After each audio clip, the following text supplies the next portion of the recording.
If your blood runs orange and blue, this is the pod for you. You're listening to Orange and Blue Bloods, hosted by EJ Stewart and Tommy Beer. Let's get to it, New York. The Knicks are on the brink of elimination after dropping Game 4 to the Miami Heat 109-101. Heat led most of the way, but the Knicks were able to keep the game close thanks to a much better shooting night in Game 4. Knicks shot 48% from the field, led by a 32-point performance from their point guard, Jalen Brunson.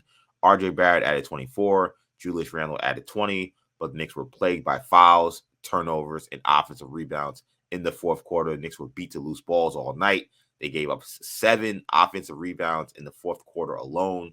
In that same fourth quarter, they only had 2 members of the Knicks score. Barrett and Brunson were the only guys that scored in the fourth quarter. The Knicks losing this one. Jimmy Butler led the Heat in scoring. He had 27 in this one. Bam Adebayo had a really monster night, 23 points, 13 rebounds. Knicks down in the series now, 3-1. And Jalen Brunson was asked in the postgame, what has to change for the Knicks? What has to change from these 2 games here? Everything. Long story short, we need to be better. I need to be better. Brunson keeping it simple there. He says everything needs to be adjusted in this one. When it came to the offensive rebounds, here was Tom Thibodeau explaining why the Knicks were unable to simply secure the basketball after the Heat would miss shot after shot after shot in the fourth quarter. Tom, fourth quarter there when they're getting every offensive rebound, what are you seeing? What are they doing that you guys aren't? And we got to get a body on people. So they're shooting long, we're running in, and ball's going over our head. And finally, maybe the most discouraging comments coming from the all-star of this team, the highest paid player on this team, the leader of this team, Julius Randle, on why the Knicks were unable to get any defensive rebounds to help get themselves back into that game down the stretch. And just maybe they wanted more. I don't know. Excuse me. What was that, Julius? What was that? And just maybe they wanted more. I don't know. Wait. Excuse me? Say that one more time. And just maybe they wanted more. I don't know. Oh my God, corny, lame, boo, tomato. I'm throwing tomatoes. What did he say? It's a joke, right? It's a joke, Goose, right? You ribbing me? You ribbing me? I mean, I don't even know. I don't even know what to say. I don't even know what to say. Shut that soft ass up. All that soft talking. I know you can do it, man. You got the. Man, shut that soft ass up. Maybe they wanted it more. That's the answer we got from Julius Randle after this loss as to why the Knicks were unable to get any defensive rebounds down the stretch. A really pathetic answer from a player who's put on another pathetic playoff run here. And I don't know. I mean, we can go many places, Tommy, but I think to me, it kind of starts and ends with Randle. How he played in this game. He had 6 turnovers in this game alone. We're going to talk about the officiating later on in this episode, but he had a bunch of fouls. He fouled out in this game. And then the lack of hustle, the lack of defensive intensity from him seemed to permeate throughout the team yet again. And now here the Knicks are down 3-1. I'm shocked that anyone's starting with anything other than Randle, to be honest. Like, I've seen a few post-game recaps and even if Randle hadn't made the comment where he kind of said the quiet part out loud, I think it might have even flown under the radar. Maybe it's because I was focused on it after Game 3 because it annoyed me so much. But just watching his effort from the opening tip of Game 4, again, this is the most important game of the Knicks season. To that point, arguably the most important game of Julius Randle's career, most important game the Knicks have played in a decade, maybe this century. For him to come out, and again, if you guys haven't seen the clips, listen, you guys, most fans, don't have time to kind of focus in and rewatch the clips. Yeah. Check my Twitter, my Substack. I posted a few highlights / lowlights of the clips. There's a play where he's just, his body's stiff. He's basically ignoring Kevin Love on the perimeter. Doesn't fight through a screen. Gets a 3. The closeout on Caleb Martin got a lot of attention in the fourth quarter. That was one of about 4 terrible closeouts. Shout out to Jim Jackson for yes, pointing out how bad that was. And it's unfortunate because I feel like, really besides maybe honestly Van Gundy and Mark Jackson will be the only ones who were really, when star players show bad effort, they're really the only ones usually on the national scene that will call it out. And that was a great job by Jim Jackson to say this was awful closeout, bad footwork, bad fundamentals, bad effort. He barbecued Randle. It was rightfully so. And he could have been doing it the whole game. And he could have been doing it for the last 2 games. And that's the type of thing that's infectious. We talked about in the post-game pod. I don't know how his teammates can watch the clips, and Tibbs is famous for saying, I watched the film 3 or 4 times. I don't know. I honestly, I'd love, 10 years from now, if they write a documentary, how that gets addressed in the film room. I'm going to, because either you ignore it and you don't show the film, or you have to talk about it. So I don't know how that balance is worked out. But again, the Knicks, as I talked about right at the beginning, the Knicks' margin for error is small. The things that have kind of their secret sauce, we'll control the glass. We won't turn the ball over. And those are, and we're going to outwork you. We're going to out-hustle you. We may not be the most talented team. We don't have a Giannis. We don't have a playoff Jimmy. We don't have a prime LeBron, but we don't have a Steph Curry to shoot the lights out. But we got a collection of guys that band together, and collectively as a whole, we're better than your collective, even though you may have 1 or 2 stars that are better than our best players, etc. And those are the things that have carried the Knicks over the marathon 82-game season. And then in this post, and we saw it in the first round against Cleveland. Randle didn't play well, but he wasn't glaringly terrible in terms of effort, and coming back from an injury, etc. But especially it kind of bubbled up a little bit towards the end of the regular season. He struggled offensively. Maybe if he scores 35, he competes on the defensive end, but one shouldn't be relying on the other. And that's what and that lack of effort, that lack of attention to detail, tends to trickle down, and that's what we've seen. And it led to the fourth quarter. The Knicks had one last chance, likely to save their season. Listen, the series is not over. Crazier things have happened. Jimmy Butler sprains his ankle in the second quarter of Game 5. We'll talk about all that. It seemed like the Knicks had one last chance to kind of put their foot in the ground and say, okay, this is, we're a proud team. We're not going to go out. If we're going to go out, we're going to go out fighting in the second half. They made a bunch of shots in the third quarter, 10 of 11 from 2-point territory, shot 77% from the field. But Miami, went shot for shot with them. Fourth quarter, 5, 7, 6-point game right around there. In that fourth quarter, the Knicks gave up 7 offensive rebounds. Yep. Kyle Lowry had 2 offensive rebounds. Caleb Martin had 3 offensive rebounds. In that fourth quarter, Kyle Lowry had more total rebounds, 4, than Julius Randle and Mitchell Robinson combined for 3. We've knocked Julius Randle. Mitchell Robinson also deserves to get knocked for his. Yeah, Mitch was terrible last night. Terrible. He's been terrible this series. He was especially terrible last night. Obi Toppin. And how many times I got to watch Mitchell Robinson before he moved to Obi? How many times I got to watch Mitchell Robinson get the ball around the basket and bring the ball down? He had a costly turnover late down the stretch as Knicks were trying to make it a game within the last 2 minutes where he bounces the ball. Of course, he throws it right out of bounds. He bounces the ball, gets fouled, misses 2 free throws. This guy's been playing the entire season. And you learn this in grade school if you're a big man. Grab the ball high, keep it high, go back up strong. And consistently with Mitchell Robinson, he brings the ball down. And the Heat know everybody on this team's tendencies. They know everybody's weaknesses. And they've just been hunting Mitchell Robinson as soon as he gets these rebounds because they know he's going to bring it down.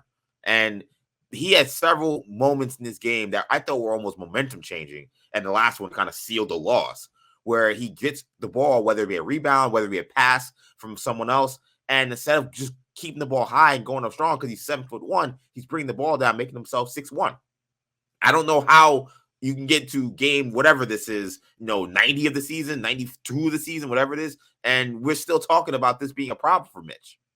Game 92 of the 5th year of his NBA career. Yeah. Still takes the ball down, still hasn't figured out how to set a screen, and takes free throws that don't go above the rim. Literally 0 chance of. I'm not talking about a little arc. They literally don't get above the height of the rim. I don't understand because again he's 7'1". It doesn't take much to shoot any arc. He's literally shooting down on the hoop. Yeah. But Yes. So incredibly frustrating, and I thought that fourth quarter kind of epitomized, just again, Knicks got decimated on the boards. 4 more turnovers than the Heat in the game. Brunson played well. Barrett played well, as you mentioned. The only 2 guys to score in the fourth quarter. But it just wasn't enough. And I think the most frustrating thing from a Knick fan perspective was they're not losing to the 73, to an all-time great team or to a championship favorite.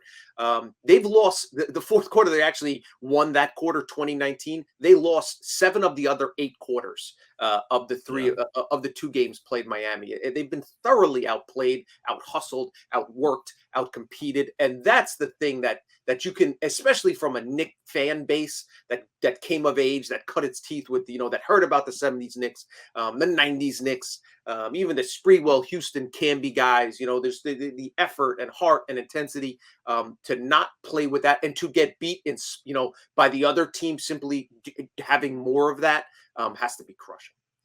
I know I cut Randle off, but I do want to give that full comment from Randle the context it deserves, I suppose. This is Randle on the offensive rebounding. Just maybe they wanted more. Well, that's you, because you never won anything. Okay, I know I said I was going to let him talk, but I still can't get over those first comments that they wanted more. Here's Randle on what has to change and intensity following this loss due to the fact that the offensive rebounding being a struggle. Just maybe they wanted more. I don't know. That's been who we are all year, and we got to find a way to, step up and make those plays if we want to keep the season alive. Julius, to that, where do you go to find that in the middle of a series? I look within. That's all I can say. Look within. How bad do you want it? So he says about how bad you want it. We're going to find out. I mean, to me, if I was running the Knicks, Julius Randle would be playing for his Knicks career in Game 5. Like, I can't watch Julius Randle and Tibbs as a combo in the postseason anymore. I know it's unrealistic to think that both of these guys will be gone after the season, given how they both performed this season. And that's fine. I'm not going to sit here and, ask for things that aren't possible. But I just don't know as an organization how you can continue to put out that combo, a coach who doesn't hold his best player accountable, who's slow to make adjustments, and keep also that best player who doesn't show leadership when it matters most, doesn't show heart when it matters most. Julius Randle's a front runner. Like, I don't know how much, like we've seen now enough evidence with him. Like, if things are going well, the team is winning, and he's shooting well, and he's playing well, and he's getting accolades, he's making all-star games, it's all good. Anytime there's any level of adversity, Randle is the first guy you can't count on. He's the first guy you can say, okay, well, adversity's hit. We know we can't count on him to help us in this situation. Like, it's so crazy to see how the season has flipped, where all the attention has been on RJ and his struggles and stuff, and yet in the most dire situations and in the situations where it's back against the wall and it's kind of last stand situations, you see the effort RJ is giving. It hasn't been perfect. I'm not saying he's playing the greatest because he missed some offensive rebound. Lowry kept beating him the balls, but he's giving you something. And the fact that you're getting nothing from Julius Randle, the fact that I look at this and say, well, at least he shot 8 for 13, even though it's a game where he had 6 turnovers and 6 fouls, and say that's a good game from Julius Randle. This is a guy who's an all-star, all-NBA player. You cannot win with this guy. You can't win. The perfect example of that, two examples. The second quarter makes a lazy drop pass to Jalen Brunson. Gabe Vincent swipes in, steals it, goes in for the layup. Julius Randle throws his hands up in the air. Oh, geez. Instead of running back, Bam Adebayo runs back. Of course, Brunson sprints back, tries to get in defensive position, makes Vincent miss the layup. Bam gets the rebound and dunks it to 2 points. As Bam is dunking it, Randle crosses half court and jogs back onto the screen. Incredibly frustrating. And also think about the I'm not even going to read too much into the comments, but it is part of that's leadership. Part of that's the reason CEOs make a lot of money. It's not just because they're the smartest, they make decisions. It's how they they rally the troops and leaders and all that stuff's part and parcel of being a great player. Brunson, I need to get better.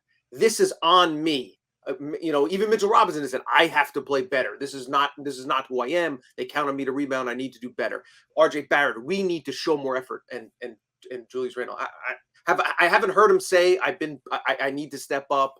This is I don't think I've ever heard Julius Randle say anything about himself.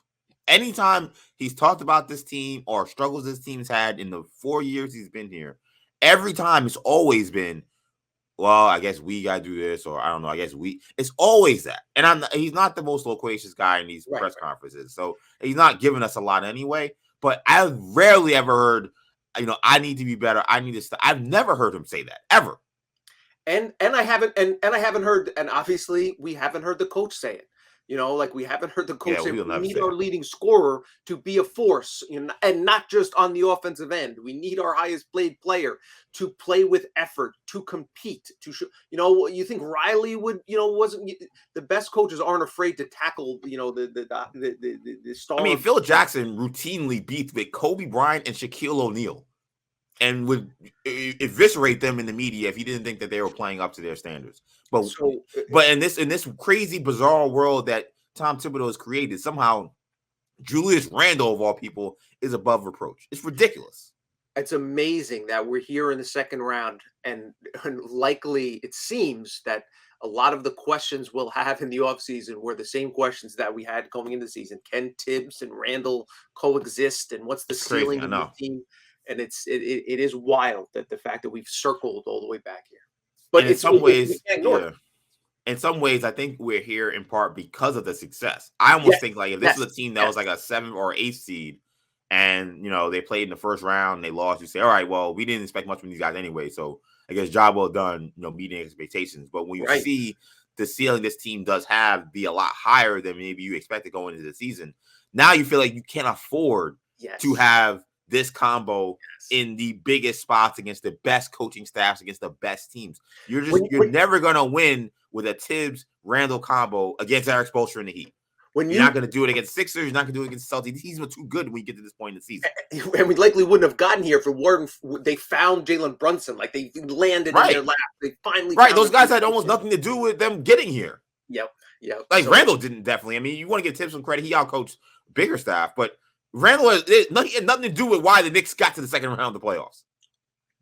But he's also an important piece for the regular season. That's what really complicates things. Like, can you bring in another player that can kind of be the alpha? Like, in other words, if you had a Jimmy Butler, then maybe Randle would be content to kind of fade into the background and let somebody else take center stage when the lights get bright. And then you have a guy who can play the 82 games. That's the conversation we're gonna we're gonna have for the next few months. And but the concerning thing about it though, Tommy, is again, like I said in the last episode we did, like so much of this burden and this pressure and these responsibilities were supposed to be taken off of his shoulders as soon as Brunson arrived in New York. So much of this was as tough, as bad as Julius Randle was the year before in the playoffs 2 years prior. If you get a real point guard in there, he doesn't have to focus on being so much of the leader, so much of the floor, distributor. Like a lot of that will go away. He can just focus on scoring, focus on things that he's good at, and all will be good. And yet here we are still questioning his effort, questioning whether he wants it, questioning whether he's a leader. And that's the thing, EJ, because they don't need him to score 25 points a game. The Knicks could win this series with him scoring 18, but just showing some effort defensively. Like Kevin Love should not be having as big an impact in this series as he had. Kevin Love could beat Randle. Kevin Love can't move. He can't move.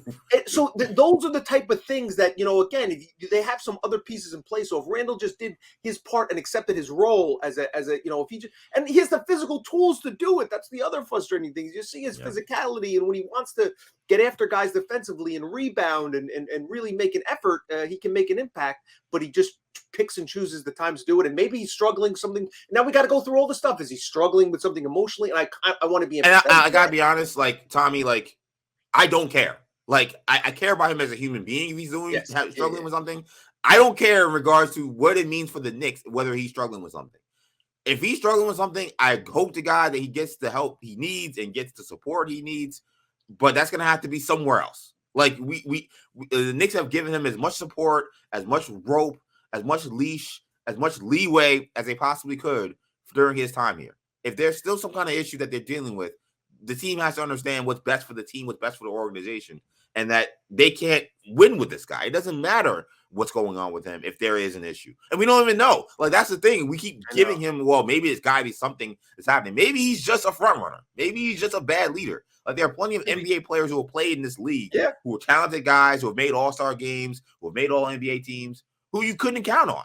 Right. I mean, this whole playoffs, every time it's been, well, can we count on James Harden to show up tonight? Like there are great players who play better than Randle, who have had struggles during the postseason, guys who you don't feel like you can count on. And like with Randle, again, it's like because of the atmosphere that's been created at Madison Square Garden, there's so much rope given to him about, well, maybe there's something that's happening, and maybe if things were better, he would be better. I mean, how much better could things be? You brought in an all-star point guard. Your team won 47 games. You got the 8th seed in the Eastern Conference semifinals, and this is the performance you put up. A team in the regular season you obliterate every time you play against them in terms of Julius Randle's individual performances. And again, a good game from Randle is 6 turnovers and 6 fouls. I don't know what to say anymore. And the other thing is, people, well, why do you care if Tibbs doesn't call him out? It doesn't matter. You know, we heard this in December and 2 years ago.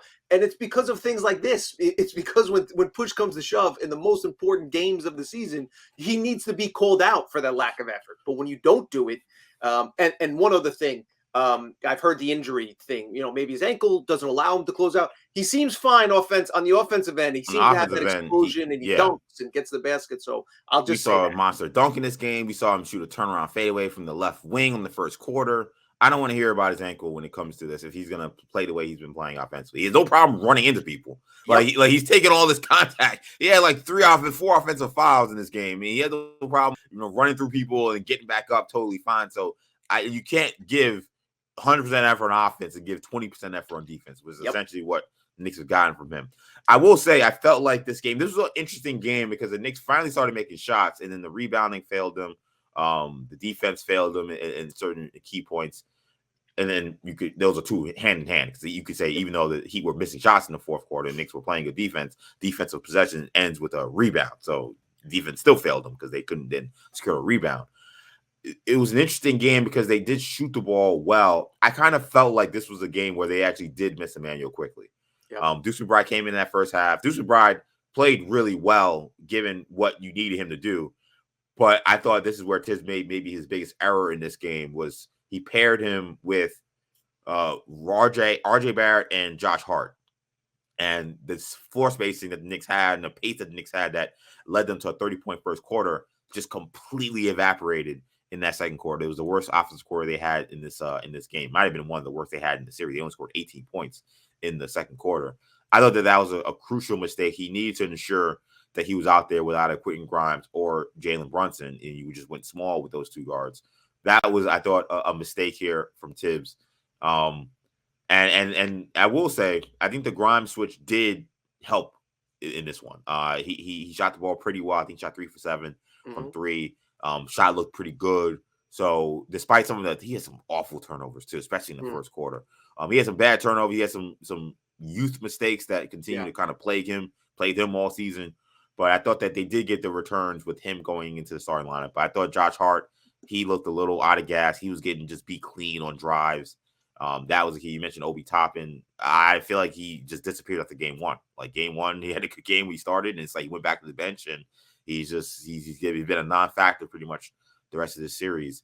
A tough way for Knicks to lose. It felt like this was a game, maybe you could say game 3, given how the Heat defended. Maybe you say the Knicks probably don't win that game. This was a game, given how well the Knicks shot, that you say, okay, you do certain things correctly, you can find a way to win. And the lack of effort on defense, lack of effort on the glass, didn't give them a chance, which is unfortunate.